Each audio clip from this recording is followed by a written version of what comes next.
జై Sriram. How are you all? ఎలా ఉన్నారండి అందరూ? నేను బాగున్నాను. మీ అందరూ కూడా బాగున్నారని, ఇంకా చాలా బాగుండాలని మనస్ఫూర్తిగా కోరుకుంటున్నాను. ఇది చూడండి మళ్ళీ తేడా, మా కాకినాడ ఇల్లు. ముందు చూపించాను కదా ఎంత పాడైపోయిందో అని చెప్పి. సో మొన్న 25th 26th 2 రోజుల పాటు క్లీన్ చేయించాం. ఇక్కడండి ఆ పావును పట్టుకున్నది మేము. సో మొత్తం అంతా క్లీన్ చేసి రోజుకి నలుగురు మనుషులు చొప్పున 2 రోజులు చేశారండి. చాలా చెట్లు అవన్నీ కూడా కింద నుంచి కొమ్మలు అవన్నీ కొట్టించాం. ఇగో దొంగలు పట్టుకెళ్ళిపోయిన సామాను ఇక్కడి నుంచి అనమాట. చాలా సామాను పట్టుకెళ్ళిపోయారు. సో ఇవన్నీ క్లీన్ చేయించి కొబ్బరికాయలు ఒక 400-500 కొబ్బరికాయలు అయితే ఒలిచారు మా వారును, ఇంకా పని చేయడానికి వచ్చిన వాళ్ళు కలిపి. చూపించాను కదా మీకు, చాలా పడిపోయి ఉన్నాయని. అందులో ఇంకా కుర్డీలు ఇంకా కొన్ని మిగిలిపోయండి. ఆ 2 days ఒలిచాక కూడాను ఇంకా కొన్ని స్టోర్ చేసి పక్కన పెట్టి వచ్చాం. ఇంకంతకన్నా అవ్వట్లేదన్నమాట. ఇక్కడేమో ములగ చెట్టు కింద పడిపోయి ఉండేది కదా, అదంతా పైకి ఎత్తించి కింద సపోర్ట్ పెట్టించారు. చెట్టు కొమ్మలతోటి సపోర్ట్ చేసి నిలబెట్టించారనమాట. ఇంకా ఇక్కడ ఈ రూమ్ కనబడుతుంది కదా, అది కూడా ఒక యాక్చువల్లీ వాష్రూము, అంటే జస్ట్ వాష్రూమ్ అనమాట, నో టాయిలెట్. అందులో స్టోర్ చేశారు ఇంకా కాయలు. ఇగో ఈ అరటి చెట్ల దగ్గర ఎక్స్ట్రా బోల్డ్ పిలకలు వచ్చేస్తాయి కదా, అవన్నీ తీయించి మొత్తం అంతా క్లీన్ చేయించారు. ఇక్కడ ఇంత బాగా నీడ ఎక్కువ వచ్చేసి నాకు సంపెంగ చెట్టు ఉందండి, అది పూయడం మానేసింది. సో ఇప్పుడు ఈ క్లీన్ అది అయ్యాక మరి బాగా పూస్తుందేమో అని చూస్తున్నాను. గ్రీన్ సంపెంగ ఉంటుంది కదా, అదనమాట. నారింజ చెట్టు దగ్గర మొత్తం అన్నీ కొబ్బరికాయలు దొల్లుతూ ఉండే, మొత్తం అన్నీ తీయించి కొన్ని ఇంకా అక్కడే మంటలు ఎండాకులు అవి అక్కడే మంట పెట్టించారు. 99% అయితే బయట ఓపెన్ స్పేస్ ఉందన్నమాట, ఒక ఖాళీ స్థలం.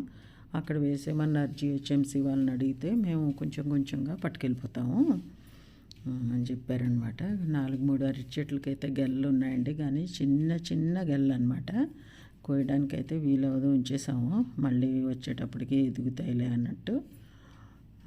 సో ఇది మీకు ముందు మల్లెపందిరి చూపించాను కదా, ఎంత గుబురుగా ఉందో. ఇప్పుడు చూస్తే ఆశ్చర్యపోతారు మీరు. 3 అంతులు అయితే కట్ చేయించారు. ఈ దానిమ్మ చెట్టు కూడా అసలు నడవడానికి వీలు లేకుండా ఈ చివరి అరుగు వరకు వచ్చేసింది అనమాట. పువ్వులు కోయడానికి అది వెళ్ళడం రావడం కూడా కష్టమైంది ఈ 15 రోజులు నాకు. ఇప్పుడు దానికి కూడా కింద నుంచి అదిగో చూసారా, కింద నుంచి అంతా కట్ చేయించారు. ఇది కూడా పింక్ మందార అనమాట. ఇలా కింద వరకు కట్ చేయించవలసి వచ్చింది, ఎందుకంటే చివర్లో అదొకలాగా తయారైంది. సో ఒకసారి కట్ చేస్తే మంచిగా వస్తుందని. అదిగో అది మల్లె అండి, మళ్ళీ కూడా 3/4 తీయించారు. ఇప్పుడు ఎలాగా మళ్ళీ కొత్త చిగుర్లు పెట్టుకొచ్చి మొగ్గలు వేస్తుంది ఇది, అందుకని కూడా అలా చేసాం అనమాట. ఇది మొత్తం ఒక రౌండ్ మనం ఇంటి చుట్టూ తిరిగి వచ్చినట్టు అయింది. ఇప్పుడు ఇంత గుబురుగా ఉంది, పాములు వచ్చేస్తాయని ఎవరో అంటూ ఉంటే మేము అదే అన్నాం, నిన్న పట్టుకున్నాం పావునని. ఇదిగోండి మా వారు సామాన్ అంతా కారులో పెడుతున్నారు. ఇంతకీ చెప్పొచ్చేది, నిన్న పొద్దున్న బయలుదేరి మేము పాలకొల్లు మీదుగా హైదరాబాద్ రీచ్ అయ్యామండి. ఇది యానాంకి వెళ్తుంటే ఆ దగ్గరలో ఇలా పంచముఖ ఆంజనేయ స్వామిది చాలా బాగుంది, పెద్దది కనిపించింది అనమాట. సరే మంగళవారం కదా అని తీశాను వీడియో.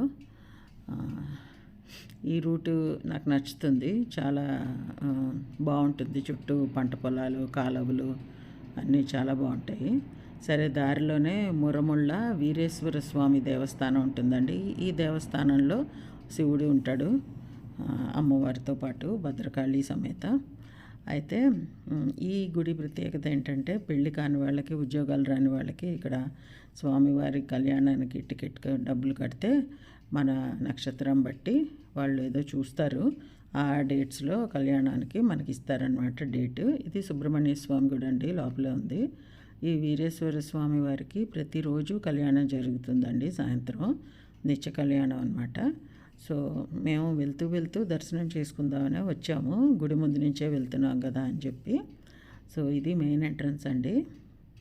ఆ పక్కన మనం ఇప్పుడు చూసింది ఆఫీస్ రూమ్ అనమాట. డబ్బులు కట్టాలనుకున్న వాళ్ళు అక్కడ కట్టుకోవచ్చు, ఆన్లైన్లో కూడా కట్టచ్చు. మన అడ్రస్ అవన్నీ అడిగి తీసుకుని వాళ్ళు స్వామివారి అక్షింతలు అవిని మనకి పోస్టులో పంపిస్తారు. అక్షింతలు మనం వేసుకోవాలన్నమాట. ఒకవేళ ఇక్కడ కళ్యాణం చేయించాక మన పిల్లలకి పెళ్ళి కుదిరితే పెళ్ళికి తలంబ్రాలు కలుపుతాం కదా, అందులో ఈ స్వామివారి అక్షింతలు కూడా కలిపేయాలి. చెప్తున్నారు. ఈ 12 నదులను పుష్పాలు చేసే నదులండి. అక్కడ నుంచి వాటర్ సేకరణ స్వామివారికి అభిషేకం చేస్తారు శివరాత్రి రోజు స్పెషల్ పూజ, మహాశివరాత్రి రోజు. మీకు కాంటాక్ట్ చేయొచ్చు కదా అక్కడ నుంచి ఫోన్లో. మీకు ఏమైనా ఇబ్బంది ఉంటే ఇక్కడ నెంబర్ ఉంటుంది, దేవస్థానం యొక్క నెంబరు. ఇక్కడ ఎటువంటి అనుమానం లేదన్నది కాంటాక్ట్ చేయండి. ఓకే, ఇప్పుడు మనం గుడిలోకి ఎంటర్ అవుతున్నాం అండి. ఎంతవరకు వీలవుతుందో కెమెరా ఆన్ చేసి అంతవరకు మీకు చూపిస్తాను అని చెప్పి జాగ్రత్తగా మరీ ఇలా ముందుకు పెట్టేయకుండా ఒంటికి దగ్గరగా ఫోన్ పెట్టుకుని నేను లోపలికి వచ్చాను అనమాట. వద్దు అని ఎవరన్నా అంటే అప్పుడు ఆపొచ్చని. ధ్వజస్తంభం చూసారు ఎంత ఉందో. సో నాతో పాటు నేను ప్రదక్షిణం చేస్తూ మీకు కూడా గుడి ప్రదక్షిణం చేయించేద్దామని సంకల్పం. సో అలా గుడి చుట్టూ ఎలా ఉందో కూడా చూపించవచ్చు అన్నట్టు. ఇలాగే ఆల్మోస్ట్ ఇలాగే ఉంటుందండి కాకినాడ బాలా త్రిపుర సుందరి అమ్మవారి గుడి కూడాను. చాలా పెద్ద పెద్ద ప్లేసెస్లో ఉండేవి ఇదివరకు గుళ్ళు. కొబ్బరికాయలు చూసారు ఎన్ని ఉన్నాయో. ఇది సైడ్ ఎంట్రన్స్ అనమాట అండి. గుడి మీద బొమ్మలు ఇవన్నీ కామన్గా ఉంటూనే ఉంటాయి కదా. ఇక్కడేమో శివుడి గుడి కదా, నవగ్రహాలు కూడా ఉన్నాయి.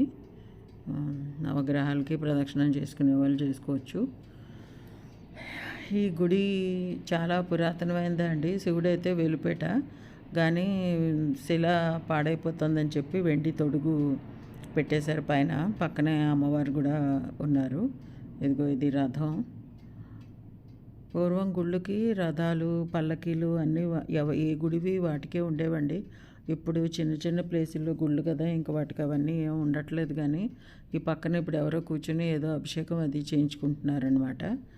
ఎవరికైనా శాంతులు కావాలన్నా పలావా నక్షత్రాలు బట్టి 17,000 జపం 16,000 జపం అలా ఏదో చెప్తుంటారు కదా, అవన్నీ గుళ్ళల్లో కూర్చుని చేయించుకుంటారు చాలామంది. సో అవన్నీ జరిగే ప్లేస్ అనమాట అది, మండపం. ఇదిగో ఫుల్గా ఒక ప్రదక్షిణం అయితే అయింది మనకి. సరే లోపల వరకు కూడా వెళ్దాము, ఎక్కడ అబ్జెక్ట్ చేస్తే అక్కడ ఆపచ్చు. రష్ కూడా లేదు కదా, ముడంతులు అబ్జెక్ట్ చేయరేమో అన్న ఆశతోటి అలా వచ్చాను ముందుకి. లక్కీగా పూజారి గారు కూడా ఏమీ వీడియో తీసుకోవద్దమ్మా అని ఏమో అనలేదు నన్ను. ఇంకా మాకు తెలియదు అనమాట. మేము వెళ్ళి అక్కడే నుంచి దేవుణ్ణి దర్శించుకుంటుంటే లేదమ్మా లోపలికి వెళ్ళండి అని చెప్పారు. అదిగో లోపలికి వెళ్ళండి అని చూపిస్తున్నారు. సో మేము కూడా లోపలికి వెళ్ళి దగ్గర నుంచి స్వామివారి దర్శనం చేసుకున్నాం అనమాట అండి. ఈ చిన్న లింగాకారం శివుడు, వెండి తొడుగుంది, పక్కన భద్రకాళి అమ్మవారు. చాలా బాగా కళ్యాణం రోజు జరుగుతుంది కాబట్టి చాలా చాలా పవర్ఫుల్ అనమాట అండి ఇది.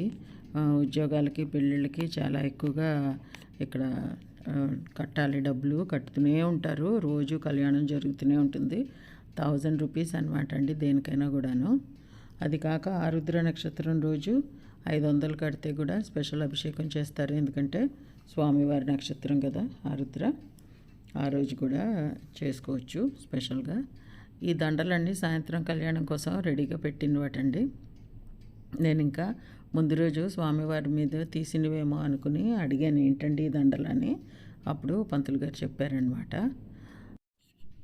గుళ్ళోనే ఓ పక్కకి ఇలా వినాయకుడును నందికేశుడు ఉన్నారండి. నందికేశుడు నోవని చేస్తుంటారు కదా, ఈయన ఒకరేనా అంటే కాదమ్మా ఈయన ద్వారపాలకులు అని చెప్పారనమాట అండి. నాకు తెలియదు అప్పటి వరకు.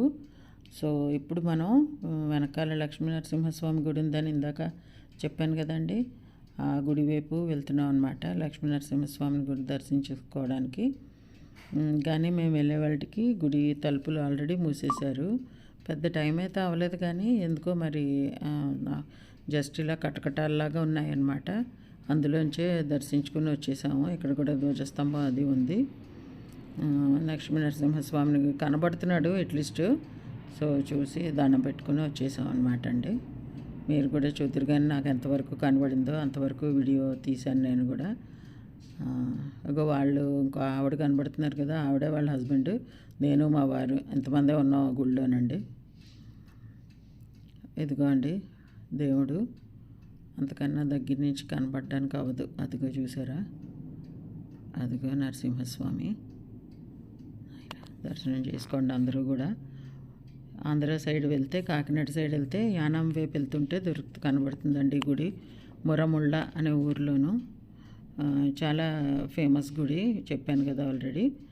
అక్కడే ఎదురుగా మహాలక్ష్మి అష్టకం బోర్డు ఉంది, అందరూ చదువుతున్నారు, మేము చదివాం. ఇక్కడేమో మన హనుమంతుల వారు ఉన్నారండి. మంగళవారం కదా, ఆయన దగ్గర కూడా నుంచుని నేను కొంచెం హనుమంతుల వారికి సంబంధించినవి మంత్రాలు అవి చదువుకున్నాను. నేను కూడాను చదువుకుని సింధూరం పెట్టుకున్నాను అనమాట. హాయిగా అనిపించింది. రష్ కూడా లేకపోయేటప్పటికి. ఇది సుబ్రహ్మణ్య స్వామి గుడిలో అయితే స్పెషల్గా పూజలు అవుతున్నాయండి. అందుకని మరీ దగ్గర నుంచి అయితే వీడియో తీయలేకపోయాను. అక్కడి నుంచి ఇలా బయటకు వచ్చి 4 అడుగులు వేసేటప్పటికే ఒక వైసియాస్ నడుపుతున్న హోటల్ కనబడిందండి. అక్కడ చక్కగా మినపరొట్టు అది తిన్నాము. అచ్చు మనం ఇంట్లో చేసుకుంటే ఎలా ఉంటుందో అలా చేసి చాలా ప్రేమగా ఆప్యాయతగా పెట్టారు ఆవిడైతే. చాలా మర్యాదగాను చాలా సంతోషంగా అనిపించింది మాకు. ఇదండి ఈరోజు మా వీడియో. మీకు నచ్చింది అనుకుంటా. నచ్చితే please like, share, comment, hype and subscribe to my channel Varahi world. Signing off for today folks. జై హింద్.